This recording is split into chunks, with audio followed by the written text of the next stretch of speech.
પાછલા વિડીયોમાં અમે તમને ઉત્પાદન પેજ પર છબીના મહત્વ વિશે જણાવ્યું હતું।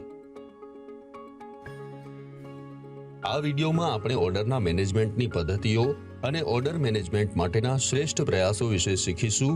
આ ઓનલાઈન વેચાણમાં વેપારીના સફરનો સૌથી મહત્વપૂર્ણ અને રોમાંચક ભાગ છે, જ્યાં તેઓ ઉત્પાદન ઓર્ડરો મેળવે છે અને હવે સમયસર ડિલિવરીનું સંચાલન કરવાની સાથે સાથે આ તબક્કે ઊભી થઈ શકે તેવી કોઈ પણ સમસ્યાઓનું સંચાલન કરવું પડશે। ચાલો ઓર્ડર મેનેજમેન્ટ ડેશબોર્ડ પર વિક્રેતાઓને ઓર્ડર વિઝિબિલિટી સાથે શરૂઆત કરીએ। એકવાર ખરીદદાર વેચાણકર્તાના ઉત્પાદન માટે ઓર્ડર આપે તે પછી વેચાણકર્તાને સ્વીકારવા માટે ઓર્ડર દ્રશ્યમાન હોવો જોઈએ, જેથી કરીને તે અથવા તેણી ઓર્ડરને રવાનગી માટે તૈયાર રાખી શકે અને ખરીદનારને ડિલિવરી માટે લોજિસ્ટિક ભાગીદારને સોંપવામાં આવે। આ માટે સેલર નેટવર્ક પાર્ટિસિપેન્ટે વેચાણકર્તાઓને એક ડેશબોર્ડ પ્રદાન કરવું આવશ્યક છે, જ્યાં તેઓ લાઈવ ઓર્ડરનું નિરીક્ષણ કરી શકે, તેમને ડિસ્પેચ એટલે કે મોકલવા માટે તૈયાર માર્ક કરી શકે અને મોકલ્યા પછીના ઓર્ડરની સ્થિતિને ટ્રેક કરી શકે। વિક્રેતા નેટવર્ક સહભાગી માટે બનાવેલ ઓર્ડર મેનેજમેન્ટ સિસ્ટમ માટે ડેશબોર્ડ મેળવવાની બે રીતો છે। આંતરિક ટેક ટીમ દ્વારા આનો વિકાસ કરો અથવા આંતરિક ટેક ટીમની ક્ષમતામાં ગાબડા હોય તો તેને વિકસાવવા માટે તેને તૃતીય પક્ષ ટેકનિકલ સેવા પ્રદાતાઓને આઉટસોર્સ કરો। આગળ અમે ઓર્ડર મેનેજમેન્ટ સિસ્ટમ ક્ષમતાઓ માર્ગદર્શિકા પર આવીએ છીએ। વેચાણકર્તાઓને સેલર નેટવર્ક પાર્ટિસિપેન્ટ દ્વારા પ્રદાન કરવામાં આવેલ ઓર્ડર મેનેજમેન્ટ સિસ્ટમમાં વિક્રેતા માટેની નીચેની કાર્યક્ષમતા હોવી જોઈએ। વિક્રેતા ઇન્વેન્ટરી પર મૂકવામાં આવતા નવા ઇનકમિંગ ઓર્ડર પર વિઝિબિલિટી અને નવા આવનારા ઓર્ડર માટે ઓર્ડર ડેશબોર્ડ પર વિક્રેતાઓને સૂચના પદ્ધતિ। ઓર્ડરની સ્થિતિ પર અપડેટ કરો, કારણ કે તે ઓર્ડરની રસીદથી ઓર્ડરની અંતિમ ડિલિવરી સુધી આગળ વધે છે। પ્રોસેસિંગ અને પેકેજિંગ ઓર્ડર અને સિસ્ટમમાં તબક્કાવાર હિલચાલ, લેબલ્સ અને ઇનવોઇસીસ ડાઉનલોડ કરવું। ઉત્પાદનના ડિસ્પેચ માટે વિક્રેતાઓએ પેકેજની અંદર મૂકવા માટેના ઓર્ડર માટે ઇનવોઇસ પ્રિન્ટ કરવી જોઈએ અને સરનામાની વિગતો સાથે શિપિંગ લેબલ સાથે સ્ટીકર પ્રિન્ટ કરવું જોઈએ। ગ્રાહક ઓર્ડર ડેશબોર્ડ દરેક ઓર્ડર માટે આ દસ્તાવેજો જનરેટ કરવા અને પ્રિન્ટ કરવા માટે કાર્યક્ષમતા પૂરી પાડવી જોઈએ।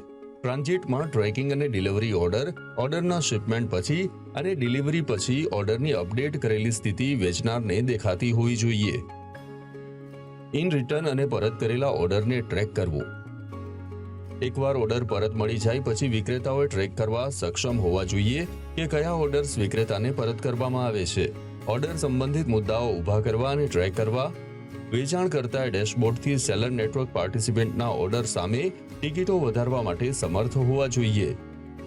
પ્રત્યેક ઉત્પાદનના લાઈવ સામે વેચાણ કિંમત અને ઇન્વેન્ટરી જથ્થાને અપડેટ કરી રહ્યું છે। ઇન્વેન્ટરી સતત અપડેટ કરવાની જરૂર છે। આ વિશે વધુ જાણવા માટે ONDCના વેબસાઇટ પર ONDCના ગવર્નન્સ એન્ડ પોલિસી વિભાગની મુલાકાત લો અને પ્રકરણ 2માં સમજાવેલા ONDCના વ્યવસાય નિયમો વિશે વાંચો। ઓર્ડર મેનેજમેન્ટની પ્રક્રિયામાં વિક્રેતા પેનલમાં થોડા ભલામણ કરેલ અહેવાલો છે।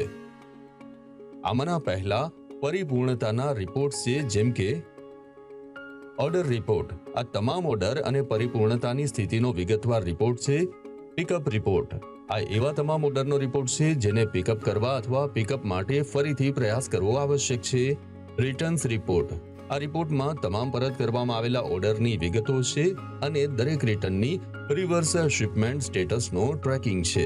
પછી તમારી પાસે ઇનવોઇસ અને પેમેન્ટ્સ રિપોર્ટ છે, જેમાં તમારી પાસે છે કમિશન ઇનવોઇસીસ।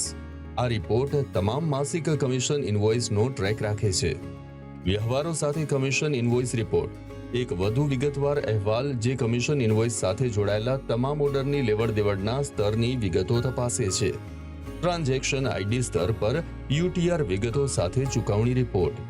પેન્ડિંગ, કેન્સલ અને રિટર્ન ઓર્ડર રિપોર્ટ આ રિપોર્ટમાં એવા તમામ ઓર્ડરની વિગતો છે જે ઓર્ડર કેન્સલેશન, પેમેન્ટ વિન્ડો બંધ ન હોવાના કારણે અથવા ઓર્ડર પરત કરવાના કારણે હજુ સુધી ચૂકવવા પાત્ર નથી। અને પછી તમારી પાસે ટેક્સ રિપોર્ટ છે, જેમાં GST રિટર્ન ફાઇલ કરવામાં મદદ કરવા માટે સારાંશની માહિતી છે। અને છેલ્લે ઇન્વેન્ટરી સ્ટેટસ રિપોર્ટ કે જેમાં સિસ્ટમમાં વર્તમાન ઇન્વેન્ટરી વપરાશનો દર, ઉત્પાદનની સમાપ્તિની તારીખ, ઇન્વેન્ટરી હેલ્થ સ્ટેટસ વગેરેની વિગતો હોય છે। ઓર્ડર મેનેજમેન્ટમાં ચોક્કસપણે પ્રક્રિયા કરવા માટે ઘણું છે, પણ તે દરેક વેચાણકર્તાની સફળતાપૂર્વક વેચાણની સફરમાં સૌથી મહત્વપૂર્ણ પગલું છે। યોગ્ય ઓર્ડર મેનેજમેન્ટ સિસ્ટમ બનાવવા અંગેના આ વિડીયોમાં અમે ઓર્ડર મેનેજમેન્ટ ડેશબોર્ડ દ્વારા વેચાણકર્તાઓને ઓર્ડર વિઝિબિલિટી પૂરી પાડવાના મહત્વને આવરી લીધું છે.